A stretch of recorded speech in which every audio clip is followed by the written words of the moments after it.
medalhão oficial para quem é diplomado, que são utilizados normalmente em eventos oficiais da academia.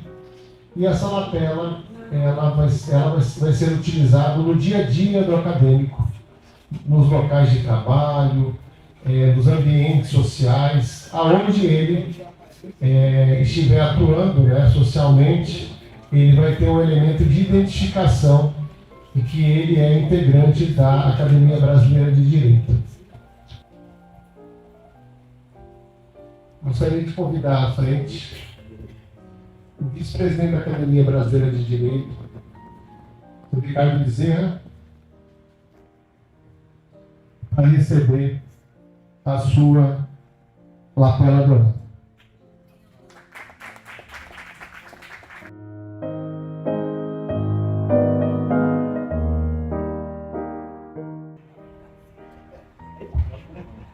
Gostaria de chamar à frente agora o Roberto Vitor e o André Meira para serem contemplados com a lapela dourada a governo.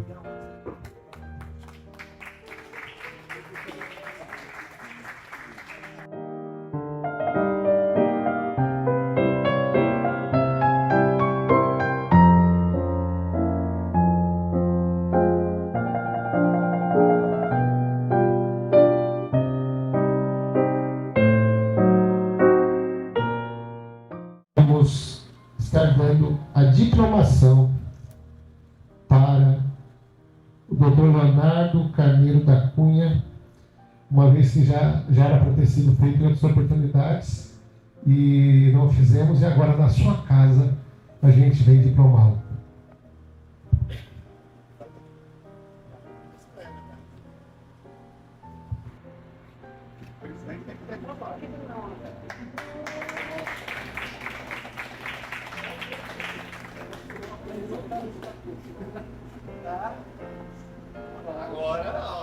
A doutora Rita Cortez entregar o diploma para o Dr. Leonardo da Cunha. Diploma. A Academia Brasileira de Direito, diante das disposições constantes nos estatutos, confere o presente diploma de membro efetivo e perpétuo ao senhor Leonardo Carneiro da Cunha, como titular da cadeira 8, tendo como patrono Lorival Villanova. 28 de maio de 2024, Fábio Capilé.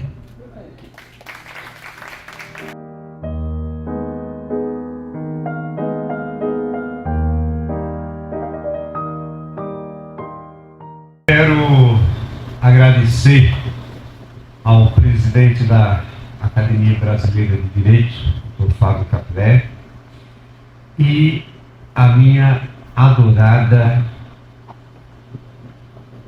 Rosane Primeiro, porque é muito difícil termos uma mulher forte, batalhadora e ímpar como Vossa Excelência.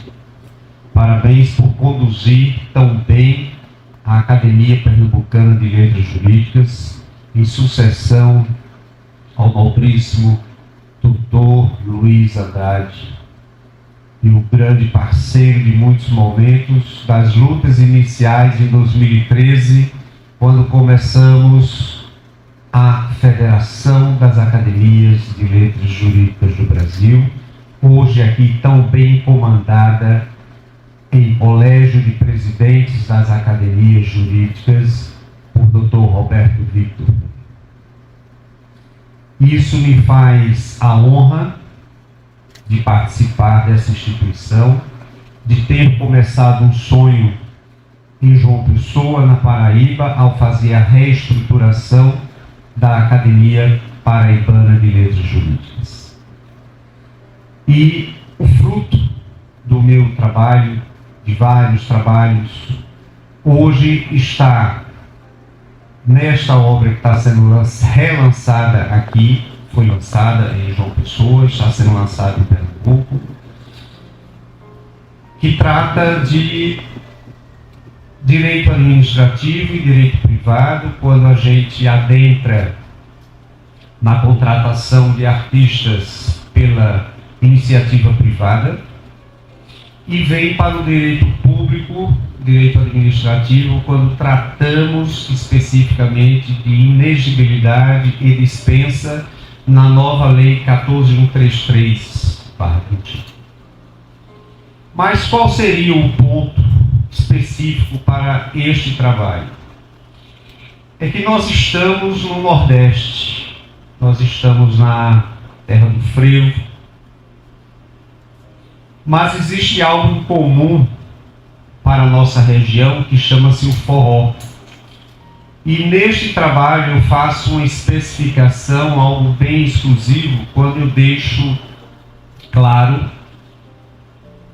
e principalmente para os senhores promotores, para o Ministério Público, para os juízes nas suas belíssimas interpretações e para os produtores culturais, é que o forró ele está sobre o manto da Constituição Federal.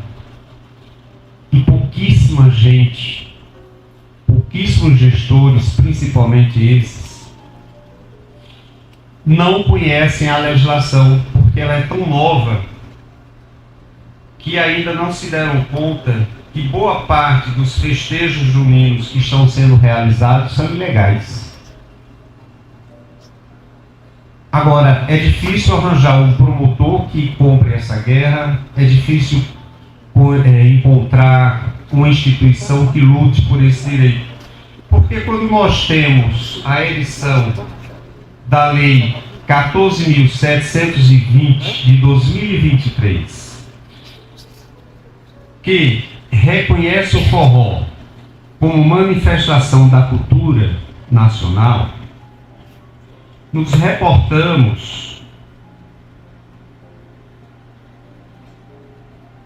ao artigo 215 da Constituição Federal.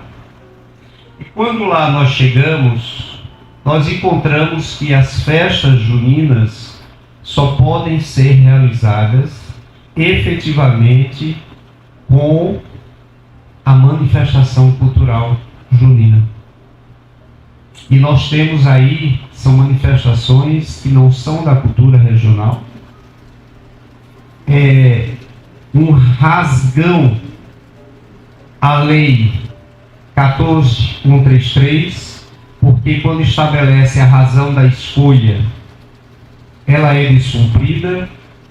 Quando estabelece a justificativa de preço, é descumprido. E nós estamos em total ilegalidade de contratações na região Nordeste. E eu desafio alguém a dizer que esse trabalho está errado. Eu desafio o Tribunal de Contas a dizer que isso está errado. Basta apenas ter um pouco de leitura e conhecimento dessas duas legislações. E é isso que eu trago de novo nesse trabalho. Simplesmente essa temática como ponto de partida, porque o restante já está bem discreto aqui, bem narrado. E para não ser muito longo, o livro vai estar lá na exposição, vou colocar para quem desejar. Agradecer ao Fábio Capilé pelo convite para estar aqui, a hospitalidade de Rosane Greenberg e a todos que estão presentes. Eu já havia sido admitido como membro da Academia Brasileira de Direito, mas não havia ainda tomado posse, não havia ainda recebido, membro fundador da cadeira 8, cadeira Lourival Vila Nova. Algumas circunstâncias impediram de eu finalmente receber simbolicamente essa minha condição, primeiro por conta da pandemia, depois por alguns imprevistos. Mas terminou sendo bom, Rodrigo, Roberto, porque eu recebo na minha terra, aqui em Recife, e eu conversava mais cedo com o desembargador Eduardo Sertório, e lembrava de um filósofo sul-coreano de que eu gosto muito, que é professor da Universidade de Berlim, que em um de seus livros ele diz que nós, no mundo contemporâneo, estamos perdendo os rituais e a simbologia. A rapidez com que as coisas ocorrem hoje em dia elimina a presença dos rituais. E o ritual é importante porque ele é uma forma de deixar a memória das coisas, das pessoas, das instituições. E eu vejo aqui na academia a manutenção desse ritual, desse símbolo, dessa liturgia que faz com que registremos e perpetuemos a memória das obras de muitos que nos antecederam e de nós mesmos. Hoje eu tenho a alegria não só desse momento, mas também de lançar a segunda edição de um livro meu chamado Precatórios e o seu regime atual. Esse é um tema muito instável na nossa realidade jurídica. O precatório surgiu na Constituição de 1934 e na época foi comemorado pelos juristas de então, porque moralizava o pagamento de dívidas judiciais impostas contra o poder público. Porque antes disso, os credores de condenações judiciais precisavam de gozar de alguma influência ou de alguém que interceptasse pela agilização, pela formalização do recebimento. Enfim, para ser mais direto, precisava ter acesso a alguém que tivesse tráfico de influência. Muitos estados e municípios ainda têm uma dívida grande de precatórios. E esse, enfim, é um tema que terminou me despertando interesse. E a primeira edição do livro esgotou-se rapidamente, então eu tomo a oportunidade de lançar aqui, junto aos colegas, a segunda edição. E terminei vendo que a editora teve a iniciativa de encaminhar mais outros livros de minha autoria. Então, percebi aí na mesa de fora a 21ª edição do meu Fazenda Pública em Juízo, que é um livro que eu escrevo praticamente todo ano, atualizo, sai na edição nova. E também vi a presença do meu Código de Processo Civil comentado, que foi um livro que eu passei 6 anos para escrever, comentando todos os artigos do Código, com referências normativas de outras leis, de outros códigos, de temas repetitivos do STJ, temas de repercussão geral do Supremo, súmulas vinculantes, enunciados de fóruns permanentes, além dos meus próprios comentários. Então, eu espero que esse seja um momento de celebração acadêmica, e que nós possamos trocar boas ideias e sairmos daqui mais enriquecidos. Muito obrigado pela presença de todos. Tem admitido aplicar regras da reforma trabalhista para os contratos firmados antes da vigência da lei. E qual é o argumento dessas coisas? Eles se pautam na instrução normativa 41 do Tribunal Superior do Trabalho, e essa instrução normativa, ela dá eficácia imediata às normas processuais trazidas com a reforma. Então, é uma exceção ao princípio da irretroatividade. Aliás, o princípio da irretroatividade admite exceções. Então, isso seria uma exceção ao princípio. A instrução normativa, normas processuais. E nós estamos falando aqui uma norma de direito material. Quando você fala em horas emitidas, que é um direito de você receber, pelo tempo que você fica à disposição do empregador enquanto você está no transporte, isso é uma norma de direito material, não é uma norma de direito processual. Então, assim, o que levou, os fundamentos que levaram à construção dessa instrução normativa, que é a eficácia imediata das normas processuais. Bem, o direito romano na atualização civilista brasileira, na atualização legislativa brasileira. Esse tema é um oceano sem fim. Dá para falar aqui, professores, até meia-noite, vai ser pouco tempo. Mas tentarei ser breve, porque, na grande realidade, o direito romano é uma matéria esquecida há muitos anos. infelizmente esquecida. Os projetos têm de tudo, muitas das vezes, menos fundamento. Tem de tudo menos conceitos. E o que falta nas universidades e na cabeça dos nossos estudantes, que são os futuros juristas do nosso Brasil, são os conceitos. O que falta muito é o estudo da história. Ninguém sabe quem é você se não souber quem foi seu bisavô. Ninguém sabe quem vai ser os seus filhos se não souber ao futuro quem foi você, quem você vai ver.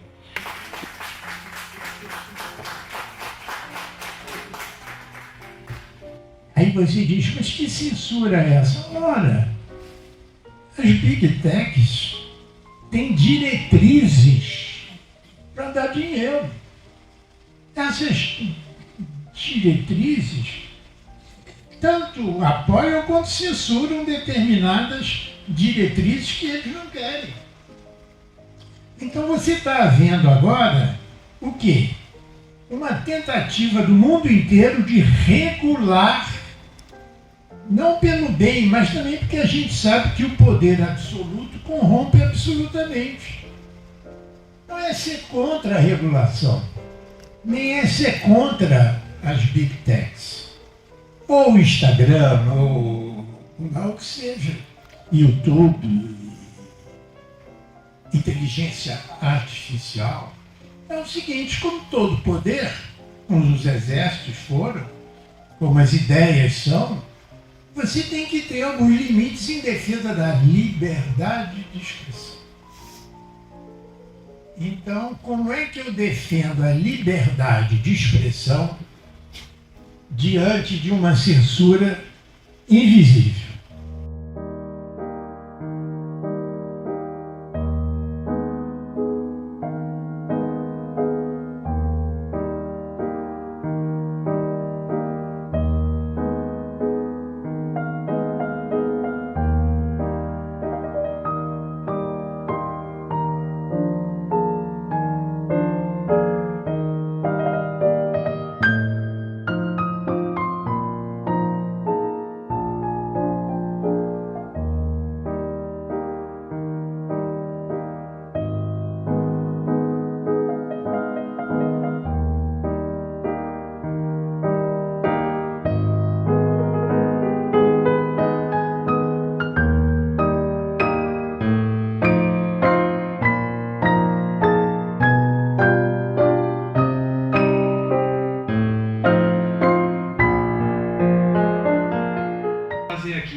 Do impacto dessa reforma tributária no sistema tributário nacional. Então, e era o que eu estava conversando com o Dr. Sertório, eu vim trazer aqui alguns pontos para a gente pensar. Eu acho que a importância desse evento é justamente colocar essa pulga atrás da orelha para a gente pensar questões que são relevantes. Essa questão que a gente está passando na reforma tributária, a gente está passando não é uma reforma, é uma verdadeira revolução que afeta diretamente o bolso de todo mundo. E é engraçado, eu há pouco almoçava com a professora Margarida Cantarelli, com outra jurista aqui de Pernambuco, Carla Patrícia, como nós somos passivos em relação à questão tributária.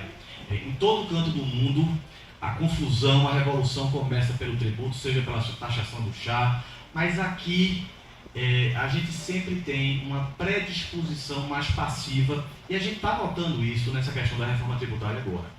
Infelizmente, a sociedade continua, como sempre, anestesiada para essas questões tributárias e é por isso que eu queria agradecer mais uma vez à academia aqui por ter me dado essa oportunidade para a gente levantar esses pontos. Então, com isso eu encerro e mais uma vez agradeço a todos aqui a participação. Aí temos que pensar em uma hermenêutica que permita que o direito, mesmo quando não alterado por meio de suas leis, seja revitalizado através das técnicas interpretativas e da interpretação, principalmente, dos tribunais. A questão de incapacidade do direito brasileiro diante da realidade passa por esse aspecto. Muito se espera do direito, mas nem tudo está ao alcance do direito. É necessário entender que as searas da realidade que escapam de uma imposição normativa ou do enforcement, como disse o ministro Falcão.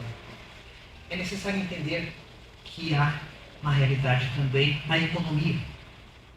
O professor Eric tratou muito bem, abordou as regras tributárias, suas mudanças, suas alterações, a economia, a norma da casa, a norma do lar. E a economia, ao tratar da circulação de riquezas, cumpre, sejam riquezas materiais ou imateriais, seja o dinheiro, sejam bens, seja a saúde, seja a educação, porque são searas que não estão estritamente regradas pelo direito.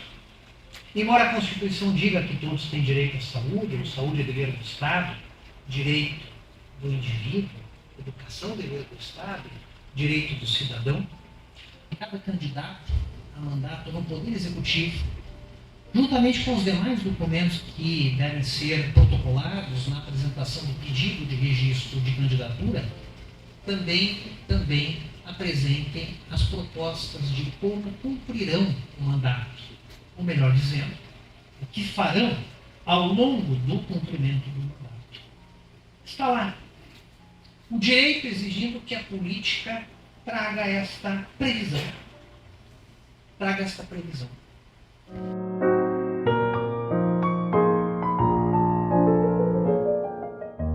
Eu acho que nós engrandecemos com esse intercâmbio com as outras instituições jurídicas espalhadas pelo Brasil. É uma honra muito grande poder dizer que nós temos hoje aqui várias academias jurídicas do Brasil representadas, acho que 10 academias jurídicas, 10 estados aqui representados. Eu acho que isso engrandeceu a academia, engrandeceu o estado e não deixa de ser um grande prestígio para nós, da Academia Pernambucana de Letras Jurídicas. Agradeço a presença de todos e vou dar por encerrado os trabalhos de hoje. Muito obrigada.